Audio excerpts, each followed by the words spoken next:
Hey everyone, it's Ben Hardy here, and in today's video we're going to be reviewing the Jeep Grand Wagoneer. And this is a loaded up one, it's an L, so it's pretty pricey. Before we get in this video, I want to give a huge shout out and thank you to the Larry H. Miller Dodge Ram here in Provo for giving me some time with this Grand Wagoneer. I'll include a link to the website in the description down below so you can check out what they have currently. Also include a link to my car buying guide. Let's get into it.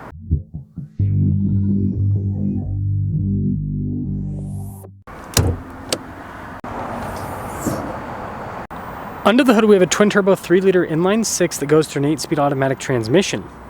Fuel economy is 14 around town and then 20 in the highway with power outputs being 510 horsepower and then 500 pound-feet of torque. Now before we move forward with this review, I do want to mention if you're going to see more videos just like this, then I recommend you subscribe because I post content every single day. So starting with the front end, it obviously has a lot of style cues from Jeep, like the grille, but it's also, you know, unique in its own way, especially with the headlight design. It's more rounded off than what you normally see with a modern Jeep. And then you guys can see there with the blacked out section in the back. And then notice that everything's nice, right? It's either painted, brushed finish, so it gives it a more luxurious appearance. Now on the side here, our steering wheel setup is 285 by 45 by 22 in the front and over in the rear. And you can see here with the wheels, you've got the silver mixed with the metallic gray. Nice painted fender flares here. You can see the power side steps as well. Grand Wagoneer badge there. If we take a few steps back, this is interesting. The roof is painted black, then you got the silver trim around the windows. It's got a lot happening with the colors, and the L is pretty long. And then this leads us to the key fob. We've got our lock and unlock function, remote start. We got the lowering for the suspension, the opening for the hatch. The stock tag is attached to it, so I can't really show you guys the back, but it says Grand Wagoneer. And this, my friends, is why you get the L. So this is like a Suburban in terms of the spacing here in the back, so tons of space behind the third row. And the cool thing about the third row in these is that you can very comfortably fit adults just like a Suburban, so that's nice. Got a little charging port here for the seats. So the third row you can raise and lower it automatically. For the second you can only lower it.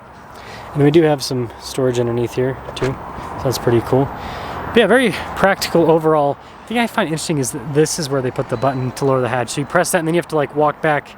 So you got to be quick enough with your feet so you don't get hit in the head. Really cool taillight design here, and then you can see Grand Wagoneer there. And Series 3, this is a fully loaded one. And something to note, if you knock on the windows, you'll notice the difference with the glass thickness, especially when you compare this to a regular Wagoneer. So that's just something fun to note. But there's the rest of the rear. Now take a look at the door panel here. You can see you've got sunshades, and this is cool with the trim and the wood trim down below and everything else. Got our window control automatic. Again, those power side steps make getting in easier. And then here are the seats, nice piping and stitching, perforated all down the center portion. And then getting in is pretty straightforward. Tons of legroom. Got this little storage pocket here. Some vents. Look at the wood trim there too. Got a screen here to control the climate control and the seat controls and all of that for the back. Got like a center console. Hey folks, this is what you get for the most expensive Jeep ever. And then we've got a sunroof for the third row, which is pretty cool. It's even stitching on the grab handle. That's overkill. I will say they did do a good job with the third row seats because they still look fancy just like these second row seats. And then they get USB ports there, nice armrest. Like, it's very open back there because of the back window and then the sunroof. It's a nice third row, probably the nicest in the car industry. Now take a look at the front door panel again with that soft touch trim, and then you can see down below. Does it go soft? Yeah, I mean it's nice even here at the bottom. All of our window controls here. We've got our mirror adjustments, all the seat adjustments too. This has massaging seats, blind spot ring with the mirrors. So what the payload is, I reviewed that Escalade the other day, and $1368. I mean, it's pretty good for the segment. And here's the front seat. And then notice no adjustments there, just says Grand Wagoneer. You got this nice wood trim, same thing on the dash with a nice trim, and light controls down below. Steering wheel's power adjustable.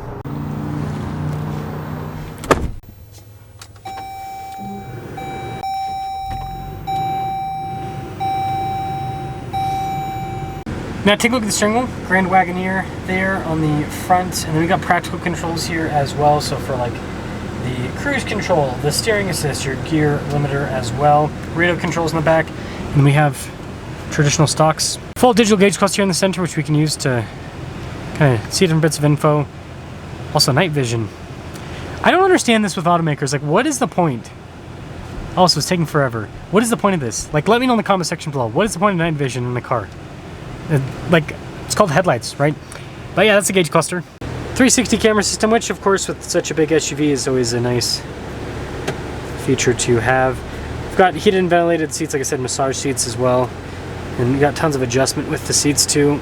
So, yeah, there's a lot happening there. And then we've got the lower screen here. Yes, we have a lower screen. You can move that out of the way. Access the charging area here. It's almost like a concept car with how many screens this has, and it's so overkill. It does have parking assist, which is a nice feature. And then this is for the, yes, passenger screen. There's another screen over there if you didn't like this screen action enough. Drive mode select, we've got the dial shifter here, air suspension to raise and lower it. It is a Jeep, so it does have four-wheel low and off-road cruise control. Nice wood trim here over the cup holders. Same thing with the center console. Pretty fancy.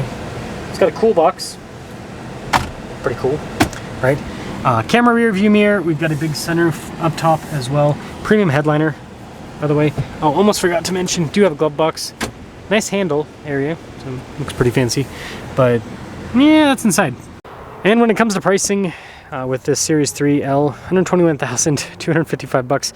There are some deals going on with these right now as we're closing the 24 model year with a lot of vehicles, and I don't know why that's just so zoomed in. But yeah, let's take it out and drive it.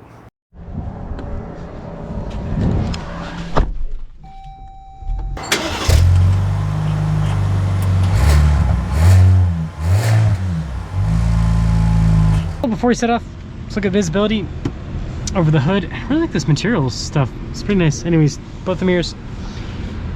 Both the rest are pretty. It's a big vehicle, but it's pretty good considering the size. Just lots of big windows. Ooh, that shifter is hot. Good thing I've got kitchen hands. I think, is that what they call server's hands? I can't remember. I used to work in a restaurant, and so like my touch sensitivity to heat is not very good. I got a 2nd degree burn the other day, and I was like, did I burn myself? And I was like, oh, yep. Where'd my skin go? Anyways. That's cool with the camera on the side. It's an interesting feature. Very interesting feature.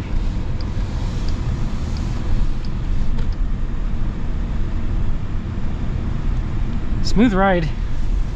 Got an air suspension, long wheelbase.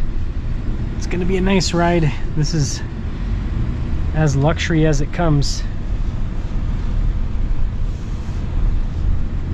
Good power so far too.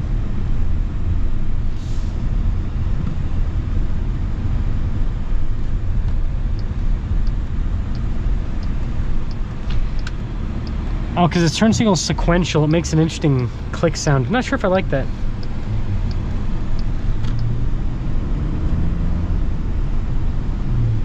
I do like this Hurricane engine. Driven it in this and in the Ram. I want to see this high output in the Ram. I want to see how that performs, but in this it's solid. It performs well.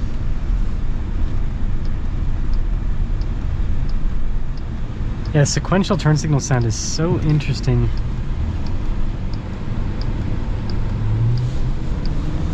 Zoom! Wow. Yeah, it's got great power. Got great power. Definitely moves the big beast. And inline 6s are fun. They're fun. So overall, Grand Wagoneer. Well, here's the deal. It's a cool vehicle. You know, it drives well, and I think objectively it's better than the Escalade and the Navigator. I think the problem is just the branding, because you look at the features this has, the interior, how it drives better than both of those. It's just that it's a Jeep. Nobody wants to pay over 6 figures for a Jeep, and that's really the biggest thing going against the Grand Wagoneer. And it's hard, obviously. You know, Stellantis could have tried creating a new brand, but it's tough. It's tough doing that. You know, look at what Hyundai's been going through with the Genesis brand, right? It's been an uphill battle getting, you know, convincing people to go for that. I mean, Toyota with Lexus, that took a while. But what I will say is, I'm interested to see the comments on this, because what I've noticed is as this year has progressed and as I've reviewed, you know, I review all sorts of cars, but as I've reviewed some of the expensive models this year, I've noticed that consistently, as the year's gone on, there's more FJB and Let's Go Brandon comments. Like, I count them at this point. And I remember like a couple of years ago, I'd get like 1 or 2. Now, anytime anyone considers any vehicle overpriced, there's instantly that comment. Like, thanks, Brandon. Like, so many of them. And that's kind of how I now, like, that's my metric for judging how upset people are with the pricing of a vehicle, is how many of those comments.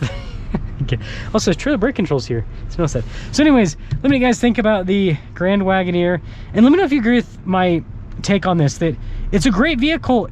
It's just that it's a Jeep, and it's not that Jeeps are bad, it's just that Jeep is not associated with luxury. And so I think that luxury buyers are snobby. They want that luxury badge on the front end.